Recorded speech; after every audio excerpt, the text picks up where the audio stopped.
कर्म न्याय के देवता शनि अस्त हो रहे हैं। अस्त ग्रह का प्रभाव कम हो जाता है। काम, नौकरी में सावधानी रखनी होगी। झगड़े मुकदमों से दूर रहना होगा। शनि अस्त तो जमीन मकान की खरीद बिक्री नहीं करते हैं। कोई नया काम भी नहीं शुरू करते हैं।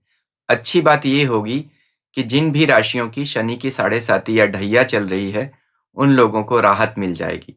तो सभी 12 राशियों को शनि के अस्त होने का क्या परिणाम मिलेगा और कौन से 3 अच्छे उपाय करके हम शनिदेव को प्रसन्न करें, इस वीडियो में मैं आपको विस्तार से बताऊंगा।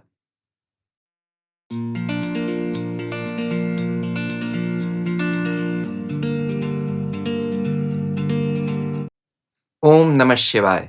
मैं अंशुमान आपका स्वागत करता हूं। शनि अस्त तो क्या फर्क। ज्योतिष के अनुसार हर ग्रह की शक्ति उसकी चमक पर निर्भर करती है और उसकी चमक सूर्य से उसकी दूरी पर निर्भर होती है। जैसे देखिए, चंद्रमा जब सूर्य से सबसे अधिक दूर 180 डिग्री दूर उससे सातवीं राशि में होता है तो पूर्णिमा होती है। पूर्णिमा के दिन चंद्रमा सबसे अधिक चमकता है, पूर्ण होता है, प्रकाश होता है। वहीं जब चंद्रमा सूर्य के साथ होता है एक ही राशि में, तो उस दिन अमावस्या होती है, यानी चंद्रमा का प्रकाश सूर्य के प्रकाश में विलीन हो जाता है। हमें चंद्रमा दिखाई ही नहीं देता। इसे हम कहते हैं, जब कोई ग्रह सूर्य से एक निश्चित दूरी के अंदर आ जाता है तो उसकी अपनी सत्ता, उसका अपना अस्तित्व गुम हो जाता है। इसे हम लॉस ऑफ आइडेंटिटी कह सकते हैं। जैसे समझिए, आपका चेहरा एक रोशनी की वजह से दिख रहा है, लेकिन अगर आप उस रोशनी के अंदर ही चले जाएं तो फिर आपका चेहरा नहीं दिखाई देगा, सिर्फ रोशनी दिखाई देगी। इसे ही हम लॉस ऑफ आइडेंटिटी कहते हैं। तो जब ग्रह अस्त होता है उसका क्या प्रभाव पड़ेगा, इस पर हम विस्तार से इस वीडियो में विचार करेंगे। सबसे पहले हम देखेंगे कि यह परिवर्तन कब होगा, यानी शनि कब से कब तक अस्त रहेंगे। थोड़ा विस्तार से समझेंगे कि शनि जब अस्त होंगे तो क्या कॉमन परिणाम सभी 12 राशियों को देंगे, और 3 कॉमन उपाय जो सभी 12 राशियों को करने होंगे वो भी मैं बताऊंगा। इसके बाद सभी 12 राशियों का राशिफल अलग अलग बताऊंगा। तो अगर आपको उपाय सहित यह समझना है विस्तार से राशिफल के अलावा, तो आप वीडियो देखना जारी रख सकते हैं, क्योंकि उपाय कॉमन है, इसलिए हर 12 राशि के साथ बार बार रिपीट नहीं करूंगा। अस्त कब हो रहे हैं शनि, यह जानते हैं। शनि 28 फरवरी 2025 से लेकर 9 अप्रैल 2025 तक अस्त रहेंगे। अब अस्त होना शनि को मुश्किलें पैदा करेगा। जैसा मैंने बताया था, कोई भी ग्रह अस्त होता है उसका प्रभाव ही कम हो जाता है। इसमें सबसे अधिक मुश्किल तब आएगी जब शनि सूर्य के साथ एक ही राशि में हो जाएंगे। वह समय होगा 29 मार्च से लेकर 9 अप्रैल, यानी शनि और सूर्य दोनों मीन राशि में होंगे और उस समय शनि अस्त रहेंगे। तो सबसे ज्यादा इफेक्ट इसी पीरियड में आपको इस अस्त होने के बुरे परिणाम मिलेंगे।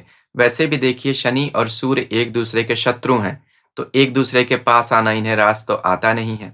इसलिए सभी ग्रह अस्त होते हैं, बुरा रहता है, लेकिन शनि के लिए विशेष रूप से यह समस्या का कारण बन जाता है। शनि दो दो राशियों में अस्त हो रहे हैं, कुंभ में भी और मीन में भी। तो पहले तो अपनी ही राशि, अपने ही घर कुंभ में अस्त होंगे, फिर उसके बाद मीन राशि जिसमें वह 2.5 वर्षों के लिए जा रहे हैं उसमें अस्त रहेंगे।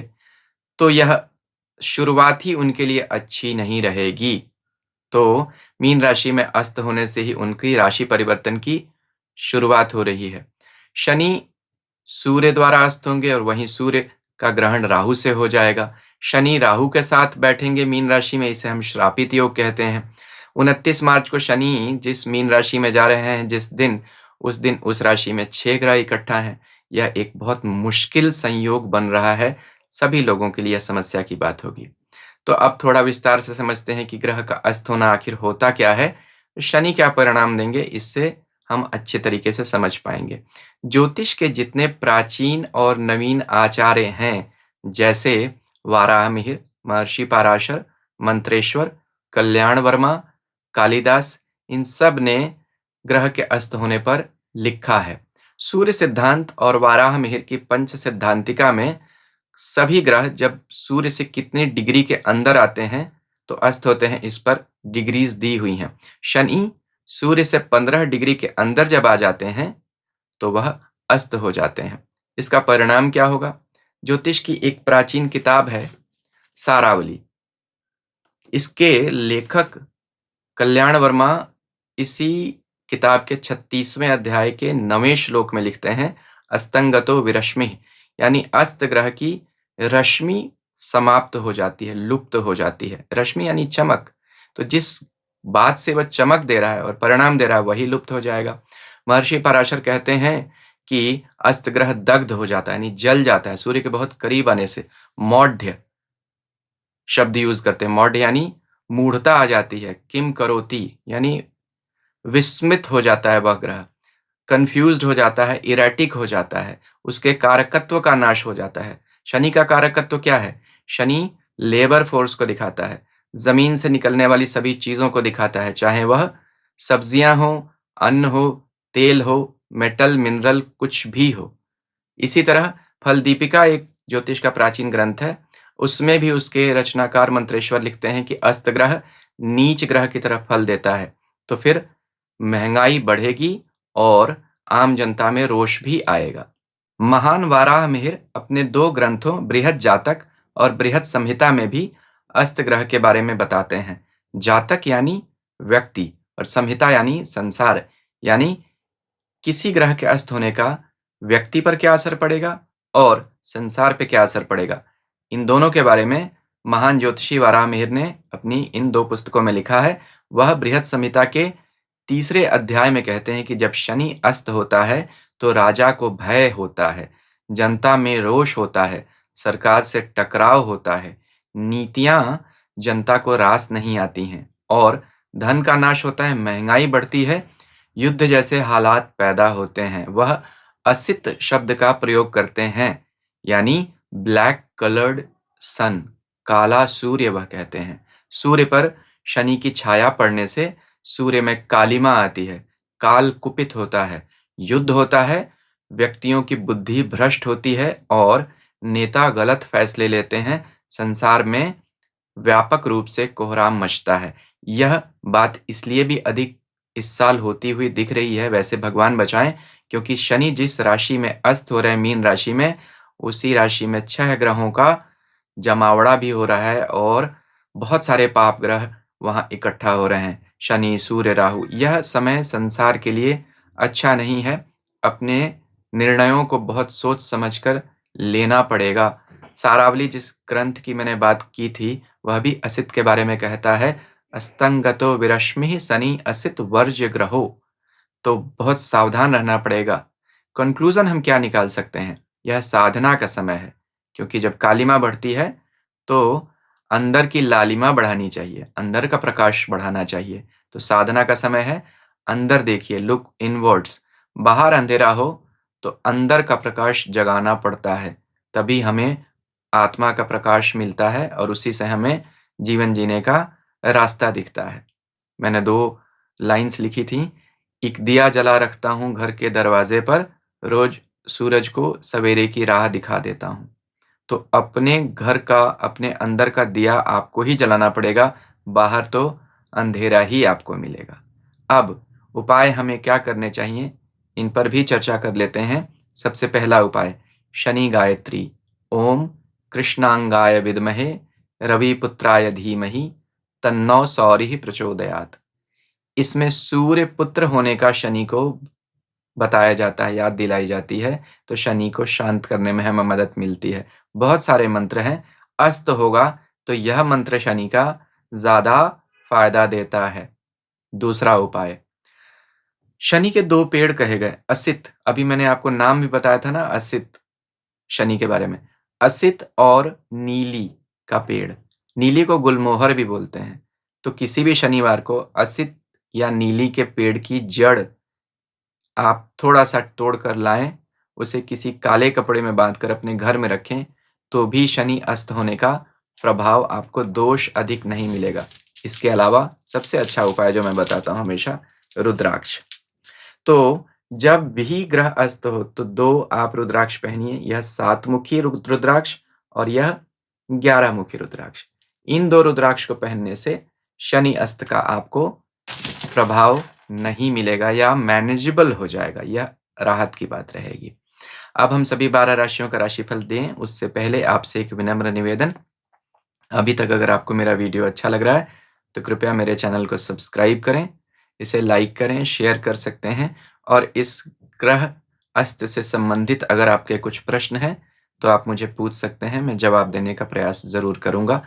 रुद्राक्ष पहनने से शनि कैसे शांत होते हैं, सभी ग्रह कैसे शांत होते हैं, इस पर मैंने एक वीडियो बनाया है। आप इसका स्क्रीनशॉट अभी आप देख रहे होंगे। शनि जब अशुभ होते हैं तो क्या लक्षण होते हैं, हमें कैसे उसे समझना चाहिए अपनी कुंडली में, इस पर भी एक वीडियो बनाया है, वह भी आप देख रहे होंगे। इन दोनों वीडियोज़ का लिंक मैं इस वीडियो की समाप्ति पर दे दूँगा। जब यह आपको वीडियो समाप्त होगा, अपनी स्क्रीन पर वह दोनों वीडियोज़ दिख जाएँगे। आप चाहें तो उन्हें खोल कर देख सकते हैं, उपायों को और अधिक अच्छे से समझने में आपको मदद मिलेगी। मेष राशि से शुरुआत करते हैं।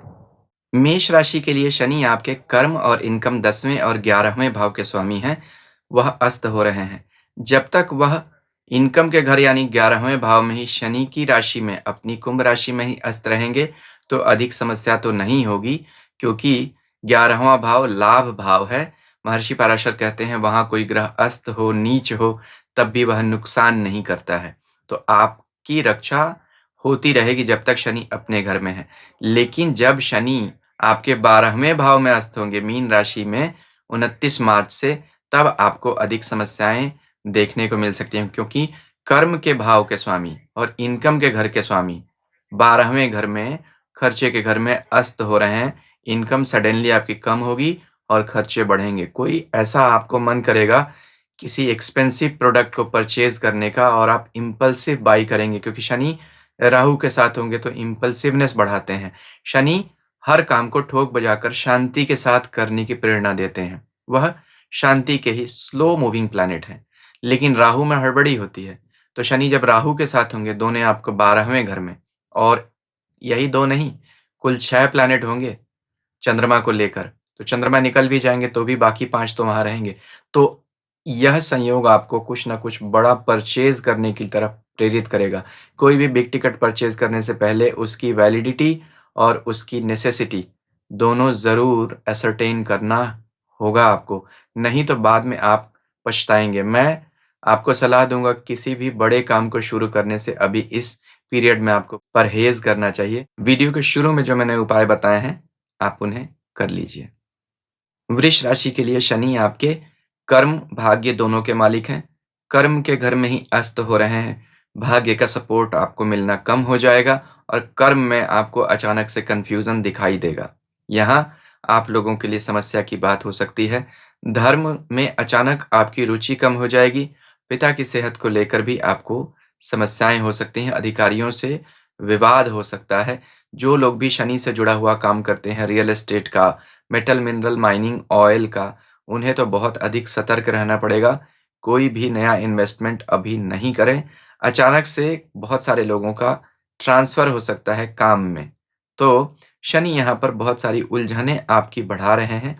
हाँ, जब शनि कुंभ राशि से निकल कर आपकी मीन राशि में जाके अस्त होंगे यानी 29 मार्च से 9 अप्रैल, तो वह पीरियड इतना बुरा नहीं होगा। इसका कारण यह है कि 11वां भाव महर्षि पराशर कहते हैं इच्छा पूर्ति है, लाभ है। वहाँ ग्रह चाहे किसी भी स्थिति में हो, वह नुकसान नहीं करता है, लाभ ही करता है। लाभ कम हो सकता है, लेकिन लाभ नुकसान में नहीं बदलेगा। तो शनि जब आपके 11वें भाव में अस्त होंगे, मीन राशि में जब जाएँगे, तो आपको अस्त के बुरे परिणाम नहीं मिलेंगे। लेकिन 28 फरवरी से लेकर 29 मार्च तक पूरे 1 महीने आप लोगों को बहुत अधिक सावधान रहना पड़ेगा। वीडियो के शुरू में जो मैंने उपाय बताए हैं, उन्हें ज़रूर कर लीजिए। मिथुन राशि के लिए शनि आपके भाग्य के मालिक हैं, अभी वहीं से गोचर कर रहे हैं। अस्त होंगे तो भाग्य में ही अस्त होंगे। तो भाग्य का स्वामी अगर भाग्य के घर में ही अस्त हो जाए, तो हम कह सकते हैं भाग्य अस्त हो गया। तो 28 फरवरी से लेकर 29 मार्च तक शनि आपकी कुंभ राशि में भाग्य के घर से गोचर करेंगे। बहुत सावधानी रखनी होगी। पिता से, अधिकारियों से किसी तरह की अनबन हो सकती है। प्रॉपर्टी को लेकर कुछ चिंताएँ आ सकती हैं। घर में कुछ कलह विवाद हो सकते हैं। वृथाटन होगा यानी बेकार का घूमना-फिरना। तो अगर कोई भी व्यक्ति जो सेल्स एंड मार्केटिंग के क्षेत्र में है, वह देखेंगे कि बहुत भाग रहे हैं, लेकिन एंड रिजल्ट कुछ भी नहीं हो रहा है, यानी प्रोडक्टिव ट्रैवल नहीं होगा आपको। तो इससे आपको बचना पड़ेगा। कुछ इनकम में कमी तो निश्चित रूप से दिखती है, क्योंकि एफर्ट्स ही जब फ्रक्टिफाई नहीं होंगे, आपकी मेहनत का रिजल्ट नहीं मिलेगा, तो ज़ाहिर-सी बात है, आपको नुकसान तो होगा। यहाँ 29 मार्च से लेकर 9 अप्रैल तक शनि आपके 10वें घर में अस्त होंगे, कर्म भाव में। तो कर्म में आपको अचानक से तकलीफ आएगी। बहुत सारे लोग जो जॉब में हैं, उनके लिए ट्रांसफ़र के भी योग बनते हैं। अधिकारियों से विवाद हो सकता है। ख़ास तौर पर अगर अप्रेज़ल सीज़न है, तो आपको बहुत सोच समझ कर अपने रिलेशनशिप्स को अपने कलीग से और अपने अथॉरिटीज़ से मैनेज करके चलना पड़ेगा, नहीं तो आपको यहाँ नेगेटिविटी से दो-चार होना पड़ सकता है। तो यहाँ पर बहुत सारी चीज़ें हैं, जो आप लोगों के लिए नेगेटिव हो रही हैं। अचानक से जॉब में किसी तरह का चेंज तो दिखता है, चाहे वह नौकरी का छूटना हो या जगह का छूटना। तो आप लोगों के लिए शनि अस्त समस्याएँ लेकर आ रहे हैं। वीडियो के शुरू में जो मैंने उपाय बताए हैं, उन्हें ज़रूर कर लीजिए। कर्क राशि के लिए शनि आपके अष्टम भाव में अस्त हो रहे हैं। अष्टम भाव अचानक होने वाली समस्याओं को दिखाता है। शनि जब वहां अस्त होंगे, तो आपको बहुत बार मन में व्यर्थ की चिंता बहुत अधिक रहेगी और डर बहुत अधिक बढ़ेगा। शनि एक तो स्वयं अंधेरा है, वह अस्त हो रहे हैं, अंधेरा और बढ़ रहा है, और आठवां भाव भी अंधेरे को दिखाता है। वहां से हम कुआं पाताल इन बातों का विचार करते हैं। वैसे पोर्टल्स, डायमेंशंस जो हमको दिखाई नहीं देते हैं, वैसी एंटिटीज़ जो हमको दिखाई नहीं देती हैं, लेकिन होती हैं। तो बहुत सारे लोग इसीलिए 8वें घर को साधना का घर बोलते हैं, और बहुत बार हमें गुप्त मदद मिलती है ऐसी शक्तियों से, जो हमें दिखती नहीं है। तो गुरु कृपा प्राप्त करना हो या पितरों का आशीर्वाद प्राप्त करना हो, शनि 8वें घर में हो, तो बहुत अच्छा समय होता है। अस्त होते हैं तो साधना के लिए अच्छा है। क्यों? शनि अस्त होंगे तो काम में आपको कमी देखने को मिलेगी, काम आपका बनेगा नहीं। इसका मतलब यह नहीं कि आपको काम छोड़ देना है, लेकिन थोड़ा स्लो डाउन ज़रूर आप डेलिबरेटली कर सकते हैं। यह समय रिट्रीट लेने का है, यह समय थोड़ी शांति से कहीं बाहर जाने का है, आध्यात्मिक बनने का है, तो आपको लाभ रहेगा, क्योंकि आप देखेंगे मेहनत तो आप चाहे कितनी भी कर लें, रिज़ल्ट तो मिलेंगे नहीं। वहीं शनि जब मीन राशि वाले पोर्शन में जाकर अस्त होंगे, तो फिर भाग्य के घर से अस्त होंगे। हालाँकि तब आपकी शनि की ढैया खत्म हो जाएगी, लेकिन 10 दिन के लिए फिर भी आपको नेगेटिव रिज़ल्ट 29 मार्च से 9 अप्रैल तक भाग्य में शनि के अस्त होने का मिलेगा। तो भाग्य में शनि का अस्त होना अच्छा नहीं होता है, भाग्य को ही पूरा स्लो डाउन कर देता है। तो स्लो डाउन का जो ट्रेंड आपका होगा, यह तो 1 महीने 10 दिन लगातार आपका चलता रहेगा, 28 फरवरी से 9 अप्रैल तक। बहुत अधिक सावधानी रखनी पड़ेगी। काम में शनि किसी तरह की उथल-पुथल मचा सकते हैं, क्योंकि 10वें और 11वें यानी कर्म और इनकम, इन दोनों घरों को शनि कंटिन्यूअसली देखेंगे जब वो 8वें और 9वें घर से गुजरेंगे, और इनकम के घर दूसरे घर को भी देखेंगे। तो 10वां, 11वां और दूसरा घर, दोनों इनकम के घर और काम का घर, यह शनि की दृष्टि में आ रहे हैं और नेगेटिव दृष्टि में आ रहे हैं। इसलिए आपको बचना होगा। वीडियो के शुरू में जो मैंने उपाय बताए हैं, उन्हें ज़रूर कर लीजिए। सिंह राशि के लिए शनि आपके सप्तम भाव में अस्त होंगे। हालाँकि वहाँ वह अपनी ही राशि में अस्त हो रहे हैं, तो कुछ बहुत अधिक नेगेटिव रिज़ल्ट तो तब तक नहीं देंगे जब तक वह अपनी राशि में है। यानी 28 फरवरी से लेके 29 मार्च तक, जब तक वह सप्तम भाव में अस्त हो रहे हैं, ज़्यादा नेगेटिव रिज़ल्ट नहीं देंगे। कोई भी ग्रह जब अपनी राशि में अस्त होता है, तो किसी भी स्थिति में वह बहुत अधिक नेगेटिव तो नहीं बदलता है। लेकिन जब वह मीन राशि में जाकर अस्त होंगे 29 मार्च से लेकर 9 अप्रैल तक, तब वह आपके अष्टम भाव से गुजरेंगे और तब उनकी ढैया भी शुरू हो जाएगी।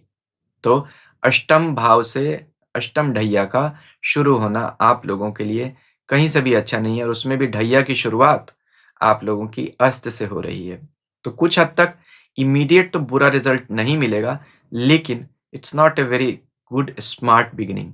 तो सावधान रहना पड़ेगा। क्यों?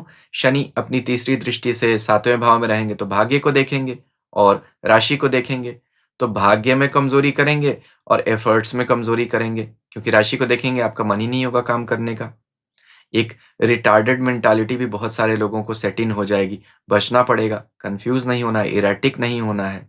तो सावधान रहिएगा कि कहीं कुछ लैप्स ऑफ जजमेंट ना हो जाए आप लोगों से, काम में और दूसरे लोगों से डील करते समय। वहीं जब अष्टम भाव से गुज़रेंगे तो फिर उनकी तीसरी दृष्टि आपके कर्म भाव पे आएगी और सातवीं दृष्टि आपके इनकम के दूसरे घर पे आएगी।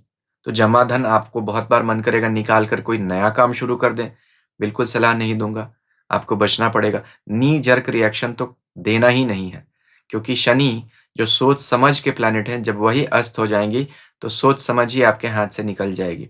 आपका जो ग्राउंडिंग है, वह खत्म हो जाएगा। तो सावधान रहिए, सतर्क रहिए, सावधानी ही बचाव है। पहले मैंने आपको यही बता दिया। हाँ, साधना करनी पड़ेगी क्योंकि शनि आपकी राशि के स्वामी सूर्य के मित्र तो बिल्कुल भी नहीं है, शत्रु हैं, प्रबल शत्रु हैं। तो साधना ही आपकी बचाव का रास्ता बनेगी और वीडियो के शुरू में जो मैंने 3 उपाय बताए हैं, उन्हें आप कर लीजिए। कन्या राशि के लिए शनि आपके छठे भाव में अस्त होंगे पहले 1 महीने के लिए, यानी 28 फरवरी से लेकर 29 मार्च तक। तो अच्छा रहेगा, उसमें आपको कोई समस्या नहीं आ रही है, क्योंकि छठे भाव में पाप ग्रह किसी भी स्थिति में रहे, वो आपका फ़ायदा ही देता है। तो शुरुआत में तो आप लोगों को कोई समस्या नहीं होने वाली है। हाँ, संतान को लेकर कुछ आपके मन में ज़रूर चिंता होगी और जो लोग कॉम्पिटिटिव एग्ज़ाम्स की तैयारी करते हैं, स्टूडेंट्स के लिए थोड़ा-सा ये मुश्किल समय हो सकता है। समस्या तब आएगी जब वह शनि आपकी मीन राशि वाले हिस्से में, आपके 7वें घर में आकर अस्त होंगे और 5-6 ग्रहों का योग बन रहा है 29 मार्च से लेकर 9 अप्रैल तक। यह एक बहुत मुश्किल समय आप लोगों के लिए हो सकता है। शनि राशि को देखेंगे, कन्फ्यूज़न क्रिएट करेंगे, लेज़ीनेस बढ़ाएँगे आप लोगों की। भाग्य को देखेंगे तो फिर भाग्य आपका साथ देगा नहीं और 10वीं दृष्टि से आपके चौथे घर को देखेंगे, तो मन में भी आप लोगों को बहुत चिंताएँ लगी रहेंगी। किसी तरह का अचानक स्थान परिवर्तन दिखता है, जॉब वाले लोगों का ट्रांसफ़र होने का बहुत स्ट्रॉन्ग चांस बनता है। तो आप लोगों को बहुत सावधान रहना पड़ेगा, अपने डिसीज़न्स को ठीक से सोच समझ कर लीजिए और वीडियो के शुरू में जो मैंने उपाय बताए हैं, उन्हें कर लीजिए। तुला राशि के लिए शनि आपके चौथे 5वें घर के स्वामी हैं, 5वें में अस्त हो रहे हैं। अपनी ही राशि में अस्त हो रहे हैं, तो इनिशियली आपको बहुत अधिक नेगेटिव रिज़ल्ट तो नहीं दे सकते हैं। योग कारक ग्रह का वैसे अस्त होना बहुत अच्छा नहीं होता है, लेकिन 5वें घर में अस्त हो रहे हैं, तो चिंता की वैसी कोई बात तो नहीं बनती है। 5वाँ घर संतान का है, विद्या का है, मंत्र, इष्ट देवता, तीर्थ यात्रा और विद्या का है। तो इन सब चीज़ों में आपको कुछ हद तक शनि स्पिरिचुअल बनाएँगे, यानी चिंताएँ कम करेंगे। 5वाँ घर चौथे से दूसरा है। चौथा भाव हमारे मन को दिखाता है। वहाँ से जब शनि दूसरे घर में गुज़रते हैं, तो मन को चिंताएँ बढ़ाते हैं, लेकिन अस्त होते हैं तो चिंताएँ कम होती हैं। इसलिए किसी भी ग्रह का अस्त होना वैसे तो बहुत अच्छा नहीं है, लेकिन आप लोगों के लिए कोई अधिक विशेष परेशान होने वाली बात नहीं है। हाँ, यहाँ से शनि की दृष्टियाँ ज़रूर आपको कुछ तकलीफ़ दे सकती हैं।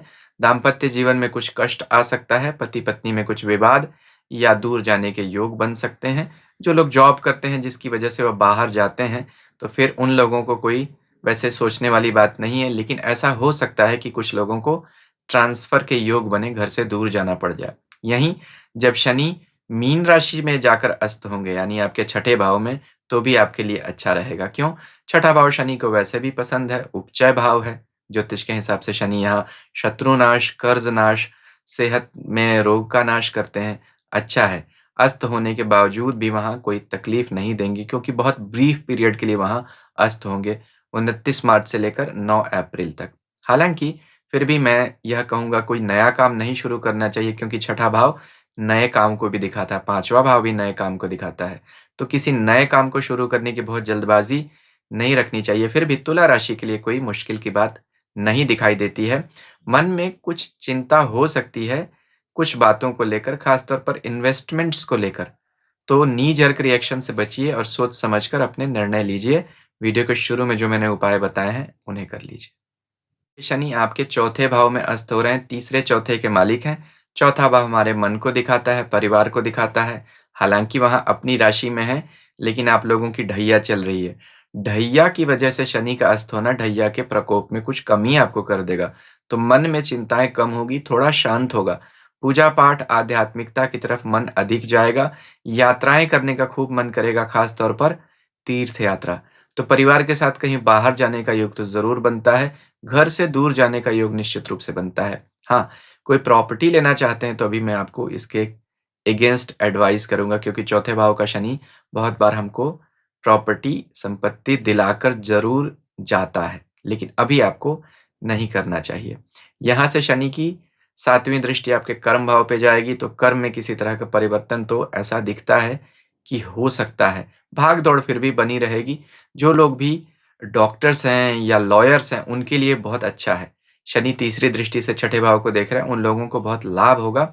शनि जब मीन राशि में जाकर अस्त होंगे, 29 मार्च से लेकर 9 अप्रैल तक, तब आपको कुछ चिंताएँ बढ़ सकती हैं, मन में चिंता हो सकती है। हालाँकि ढैया आपकी समाप्त हो जाएगी, लेकिन ढैया समाप्त होने के बावजूद शनि का अस्त होना 5वें घर में बहुत अधिक आप लोगों को राहत महसूस होने नहीं देगा। अप्रैल खत्म होने के बाद ही हम यह कह सकते हैं कि शनि के ढैया का प्रभाव आप लोगों को पूरी तरह से जाएगा। तो फिर आप लोग वीडियो के शुरू में जो मैंने उपाय बताए हैं, उन्हें कर लीजिए। धनु राशि के लिए शनि आपके तीसरे घर और चौथे घर में अस्त होंगे। दूसरे घर के स्वामी हैं, तीसरे घर के स्वामी हैं। दूसरा धन का भाव है, तीसरा नए एंडेवर्स को दिखाता है, कोई नई शुरुआत। तो अचानक से आपको मन करेगा कुछ नया काम शुरू करें और उसमें पैसा डाल दें। थोड़ा नी जर्क रिएक्शन से बचना पड़ेगा। अगर आपने बहुत पहले से प्लान किया हुआ है, सब कुछ सॉर्टेड है, तो फिर तो आप करिए। अगर सब कुछ सॉर्टेड नहीं है, आपको कोई नया काम शुरू करना है, तो बिल्कुल ऐसा नहीं कि आज सोचा और कल इन्वेस्ट कर दिया, इसमें आपका बड़ा नुकसान हो सकता है। वैसे अगर आप देखेंगे, तो यहाँ से शनि की 7वीं दृष्टि आपके 9वें भाव पे जा रही है, धर्म के घर पर। तो तीर्थ यात्रा करने का मन करेगा, शनि तीसरे घर से गुजरेंगे तो वैसे भी ट्रैवल देंगे। तो यह सब चीज़ें तो शनि शनि अच्छा दे रहे हैं, लेकिन यहाँ से शनि की 10वीं दृष्टि आपके 12वें घर पे भी जाएगी। तो फ़ॉरेन जिनको जाना है उनके लिए अच्छा समय है, यात्राओं के लिए तो वैसे भी बहुत अच्छा समय है। लेकिन कोई नया काम नहीं शुरू करना है। वहीं याद रखिएगा, आप लोगों की शनि की ढैया भी शुरू हो जाएगी 29 मार्च से, जब शनि आपकी राशि से चौथे गोचर करेंगे। तो फिर आप लोगों को मन में चिंता होगी, भय होगा, स्थान परिवर्तन, जॉब में नया चेंज, नई नौकरी, व्यापार में कुछ नुकसान की संभावनाएँ, यह सब तो दिखाई देती हैं। मन में भय बढ़ता रहेगा और लगा रहेगा। वीडियो के शुरू में जो मैंने आपको उपाय बताए हैं, उन्हें ज़रूर कर लीजिए। मकर राशि के लिए शनि आपकी राशि के स्वामी हैं, अस्त हो रहे हैं। वैसे तो राशि के स्वामी का अस्त होना अच्छा नहीं होता है, राशि कमज़ोर होती है, लेकिन आप लोगों की शनि की साढ़े साती चल रही है, तो साढ़े साती के प्रभाव में तो आपको निश्चित रूप से राहत मिल जाएगी शनि के अस्त होने से। यानी शनि का जो नेगेटिव इम्पैक्ट है, वह कम हो जाएगा। वैसे भी देखा जाए तो आप लोगों की साढ़े साती तो समाप्त हो ही रही है 29 मार्च को। तो 28 फरवरी से ही एक तरह से उसकी शुरुआत हो जाएगी कि शनि का जो शिकंजा है आपके ऊपर से, वह बहुत हद तक कम हो जाएगा। शनि आपके दूसरे घर से गोचर कर रहे हैं, धन के घर से। जो नुकसान आपका धन का कर रहे थे, उसमें अब राहत मिलेगी। उसके बाद से जब शनि तीसरे भाव से गोचर करने लगेंगे, जब साढ़े साती समाप्त हो जाएगी और वह मीन राशि में आएँगे, तो फिर बहुत अच्छा होगा। कोई नया काम शुरू हो सकता है, या कोई नया काम जो शनि ने साढ़े साती में शुरू करा दिया है, वह आगे तेज़ी से पटरी पर आता हुआ भी दिखाई देगा। तो मकर राशि वाले लोगों के लिए शनि का अस्त होना अच्छी बात है, बुरी बात नहीं है। फिर भी राशि का स्वामी का अस्त होने से मन में कुछ चिंता लगी रहती है और लेज़ीनेस होती है। शनि वैसे भी आलस्य के कारक बन जाते हैं। इनसे बचने के लिए एक तो व्यायाम कीजिए, भागिए, दौड़िए, काम में आलस मत कीजिए, रूटीन डिस्टर्ब मत होने दीजिए, और ग्रह के उपाय करने के लिए वीडियो के शुरू में जो मैंने उपाय बताए हैं, उन्हें कर लीजिए। कुंभ राशि के लिए शनि आपकी राशि के स्वामी हैं, अस्त हो रहे हैं राशि के ऊपर ही। राशि के स्वामी का अस्त होना बहुत अच्छा तो नहीं माना जाता है, लेकिन साढ़े सात ही आप लोगों की चल रही है, तो मन में जो नेगेटिविटी है, जो हड़बड़ी है, और जो एक डायरेक्शनलेसनेस है, उसमें आपको रिलीफ ज़रूर मिलेगा। शनि यहाँ से आपके 7वें घर को देखेंगे, तो वैवाहिक जीवन में जो उठापटक हो रही थी, उसमें भी थोड़ा लाभ आपको ज़रूर मिलेगा। शनि 10वीं दृष्टि से कंटीन्यूअसली आपके 10वें कर्म स्थान को देख रहे हैं। जो लोग भी नौकरी की उम्र के हैं, जॉब कर रहे हैं, उनके लिए यहाँ पर परिवर्तन के योग बनते हैं। करियर में बहुत बड़े लेवल का चेंज हो सकता है। इन सब चीज़ों को तो शनि ज़रूर प्रेसिपिटेट कर रहे हैं, जब तक 29 मार्च यहाँ पे हैं। उसके बाद 29 मार्च से 9 अप्रैल तक शनि आपके दूसरे घर से गोचर करेंगे, अस्त रहेंगे। धन जमा करने के प्रयास तो आपकी बेकार होते रहेंगे, लेकिन धन में किसी तरह का नुकसान तो नहीं होगा। तो साढ़े साती के मुश्किल प्रभाव में आप लोगों को राहत ज़रूर मिलेगी। वैसे भी देखा जाए तो शनि के साढ़े साती के 2 चरण आपके समाप्त हो जाएँगे। तीसरे चरण में साढ़े साती में शनि चले जाएँगे। तीसरे चरण चरण में उतरती साढ़े साती में शनि शिकंजा कम कर देते हैं और राहत देने की शुरुआत कर देते हैं। तो आप लोगों के लिए शनि का अस्त होना, राशि बदलना तो अच्छी ही सूचना है। फिर भी वीडियो के शुरू में जो मैंने उपाय बताए हैं, उन्हें करेंगे तो और लाभ रहेगा। मीन राशि के लिए शनि आपके इनकम के घर के मालिक बनते हैं और एक्सपेंस के घर के मालिक बनते हैं। यानी आय और खर्च दोनों पर शनि का अधिकार है और आप लोगों की साढ़े साती चल रही है। आय के घर में पहले अस्त हो रहे हैं, यानी 28 फरवरी से लेके 29 मार्च तक वह इनकम के घर 11th हाउस में अस्त हो रहे हैं। तो उसका अधिक नुकसान तो आपको नहीं होगा। क्यों? महर्षि पराशर कहते हैं 11वां घर लाभ है। तो वहाँ चाहे ग्रह अस्त हो, नीच हो, रश्मिहीन हो, वह शत्रु राशि में बैठा हो, तब भी वह लाभ ही देता है। लाभ कम या अधिक हो सकता है, लेकिन लाभ तो लाभ ही होता है। तो आपकी रक्षा होती रहेगी जब तक शनि वहाँ 11th में अस्त हो रहे हैं। वैसे भी साढ़े साती चल रही है, तो शनि के अस्त होने से साढ़े साती के प्रभाव में थोड़ी राहत मिल जाएगी आपको। समस्या आपको तब होगी जब शनि आपके 12वें घर से मीन राशि से गोचर करेंगे अस्त होकर। यानी 29 मार्च से लेकर 9 अप्रैल तक कुछ बड़े लेवल का चेंज दिख रहा है, उठा-पटक दिख रही है। स्थान का परिवर्तन हो रहा है, बेकार की भाग-दौड़ बहुत अधिक बढ़ रही है और मन में चिंता, खर्च का बढ़ना और किसी तरह की उठा-पटक, यह तो निश्चित तौर पर दिख रही है। जिन लोगों की जॉब है, वो जॉब को लेकर बहुत सतर्क रहेंगे। जॉब में या तो चेंज हो सकता है, छूट सकती है या नेगेटिव आपको रिपरकशंस जॉब में मिल सकते हैं। उसमें बहुत हद तक आपका अपना भी योगदान हो सकता है, नी जर्क रिएक्शंस की वजह से। क्या बोलते हैं, क्या करते हैं, बहुत सोच समझ कर कीजिएगा। यानी स्टेबल माइंड से आप ऑपरेट कीजिएगा, अदरवाइज़ शनि बड़े लेवल का आपको उठा-पटक कर सकते हैं। खर्चे बढ़ेंगे, भाग-दौड़ बढ़ेगी, यहाँ पर आप लोगों के लिए परेशानी हो सकती है। वीडियो के शुरू में जो मैंने उपाय बताए हैं, उन्हें आप चाहें तो कर सकते हैं। अभी आप बाकी वीडियोज़ भी शनि के और रुद्राक्ष के वीडियो देख रहे होंगे। आप चाहें तो इन्हें भी देख सकते हैं। अगर अभी तक आपने मेरा चैनल सब्सक्राइब नहीं किया तो आप इसे भी कर सकते हैं। ईश्वर सबका कल्याण करे। हरि ओम।